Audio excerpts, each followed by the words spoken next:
This presentation is on the Mochi Civilization of Peru and their pottery. This is a map of South America, and here we see Peru, and then here is a zoomed in section that we're looking at right here. The Mochi Civilization, also known as the Mochica, existed from 200 to 850 AD on the coast of northern Peru in a series of coastal valleys extending from the desert to the ocean. There is some debate as to the specifics of their history, why their society ultimately faded away, and how unified of a group they were, and the degree of violence within the culture. But historians have made some consensus as to their culture and history. They are most known for their level of sophistication in the areas of structure building, irrigation, pottery, and metalworking. Their raised platform agriculture allows water to not only nourish crops but moderate the harsh desert climate. Similar irrigation systems are still used in Bolivia and Peru today. So you can see right here, this is a modern uh, agricultural system still used in Peru. And then this is a depiction of the Tiwanuku civilization and their irrigation system. They came after the Mochi civilization and inherited their irrigation practices. Hueca del Sol, or Temple of the Sun, is the primary temple and religious center of the Mochi civilization. Here is a golden turquoise neckpiece depicting the decapitator god engaged in human sacrifice. Originally descending from the Kupasinke tradition, also known as the coastal Chavin, the Mochi arose from the common class due to an increase in wealth and power brought on by irrigation technology. Power shifted from local and family groups into large city-states administered by bureaucrats who collected taxes. They can be divided loosely into two groups: the northern Mochi, including the Pairua settlements furthest to the north, which may have been a trading outpost. This area appears to have been more multicultural than other settlements, and like most settlements, there was a notable amount of cultural drift, so variation within the culture. So you can see that's the outermost settlement, and then it stretched all the way south to the Nepena Valley. The southern region began in the Chicama Valley and Mochi valleys, and eventually spread southward and further into the desert coastal areas, where the groups eventually splintered off toward the end of the Mochi reign. The Caballito De Toro, right here, meaning little reed horse, has been used as a fishing vessel that rides waves. So this is actually a picture that I took when I visited Huanchaco Beach in Peru, and this is right near the Mochi Valley, and they ride these boats out into the water with their legs straddling the sides, and there's a little pouch inside of it. They do their fishing and they stick their fish and all their equipment back into the boat, and they paddle it back, riding the waves back to the shore. And the name is not the original name, as horses were not introduced to South America until after the Spanish conquest of the Inca Empire. Evidence from pottery shards have dated these boats to around 1000 BC, which may qualify them as the world's first form of surfing. Here you can see what the Mochi Valley looks like today. And yeah, Huanchaco Beach is in Trujillo. Though their culture consisted of separate towns and cities, it's believed that the Mochi united for cultural and religious rituals, which helped maintaining continuity both in religion and technology. Commoners participated in ritual, while the elite would solidify their power by taking the main roles in ceremonies, placing themselves among the gods. Rituals were performed at a variety of sites within the towns, but the major rituals focused on the Hueca del Sol and later the Hueca de la Luna sites along the Mochi River. Here's a mural depicting the sacred spider. Here you can see the sacred spider, and here's kind of a close-up of it right there.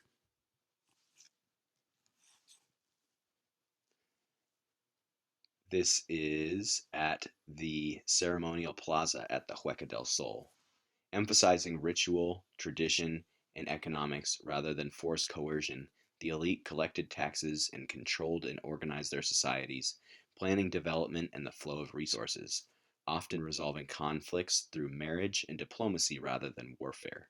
They did engage in military conquests of neighboring groups and beheading and dismembering enemy soldier captives as sacrifice to their gods. Combat was ritualized as well. So you would also see the elites here holding hands during the ritual, and then these are the captives.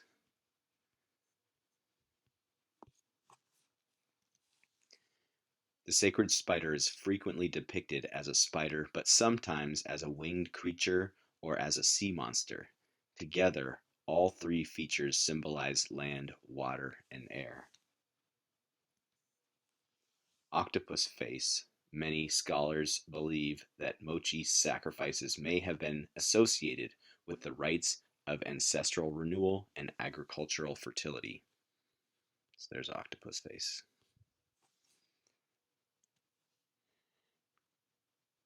And here's the decapitator again. Degalador. The decapitator, soldiers captured during conquest or rival elites defeated during ritualized warfare, may have been the victims of sacrifice. Sacrifices involved bloodletting and possibly blood drinking and or cannibalism. They were elaborate ceremonies involving costumes. Irrigation allowed the Mochi to expand their civilization into towns which surrounded their temples and eventually allowed them to move into the desert. So here's a depiction of what one of their temples might look like, and here they can look over the side and they can see the cities, they can see the farms happening here, and then here is a reconstruction of an irrigation canal that's still used today.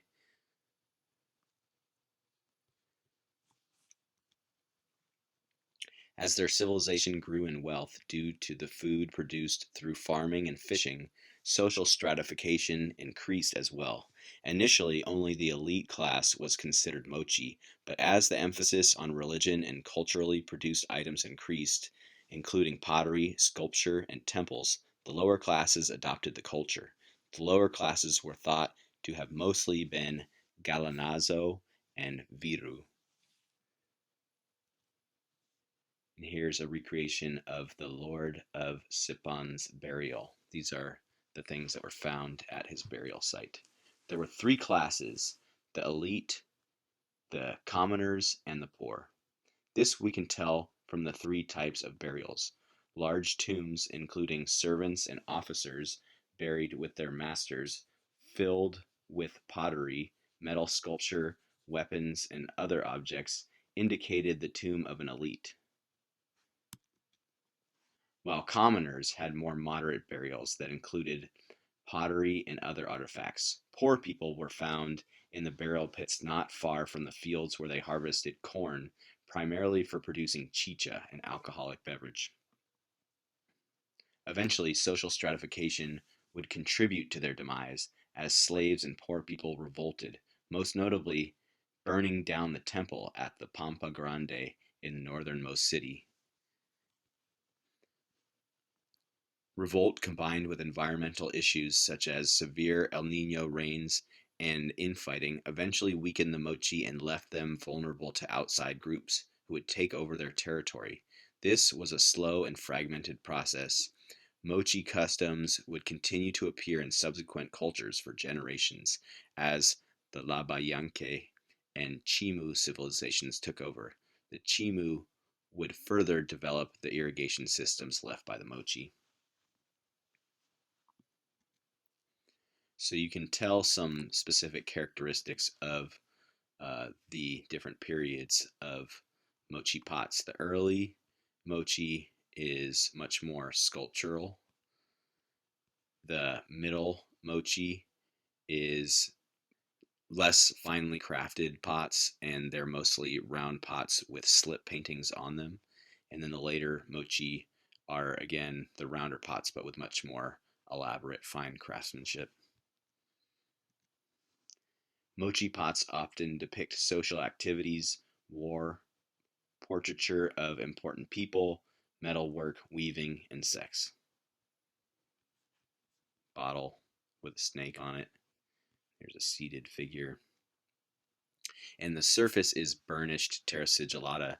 They would not have called it terra sigillata, but it is still a fine particled slip that they paint onto the surface, and they would use a rock, probably a rock, to burnish the surface. They rub that surface and they compact the fine particles in the slip, and it creates a watertight surface so that it can hold water without having to be fired to a high temperature to melt glass on the pot and create glaze. Instead, they could burnish the surface to make it watertight.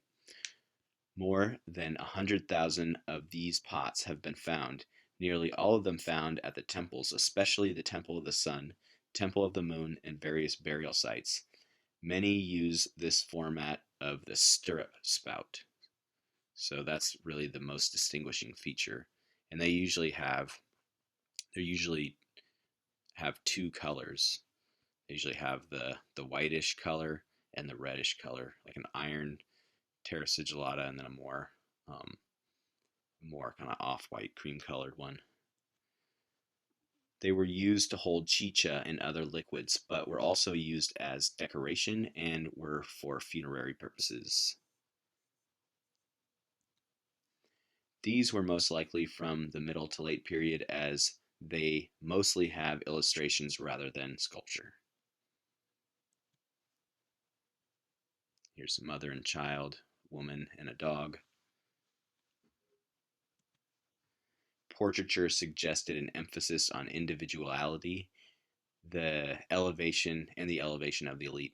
Mochi ceramicists rendered naturalistic detail of humans, animals, and plants with great anatomical precision. Exact species and even historical individuals can be recognized in sculptural images depicted with high degrees of realism. In Mochi religion and iconography, birds of prey, including falcons, eagles, condors, vultures, and owls, are common, or anthropomorphized birds of prey performing a variety of ritual activities related to their natural behaviors, such as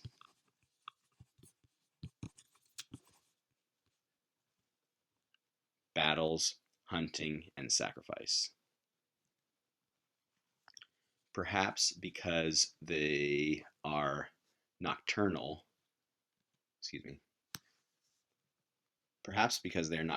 owls seem to be closely related to the funerary domain. Anthropomorphized owls prepare bodies and offerings for burials and also carry deceased warriors to the world of the dead. Many species of owls living in the desert environment of the Peruvian north coast are represented by the Mochi ceramicist. This vessel probably shows a Tito alba owl, recognizable by the heart-shaped face, the heart-shaped facial disc, and absence of ear tufts.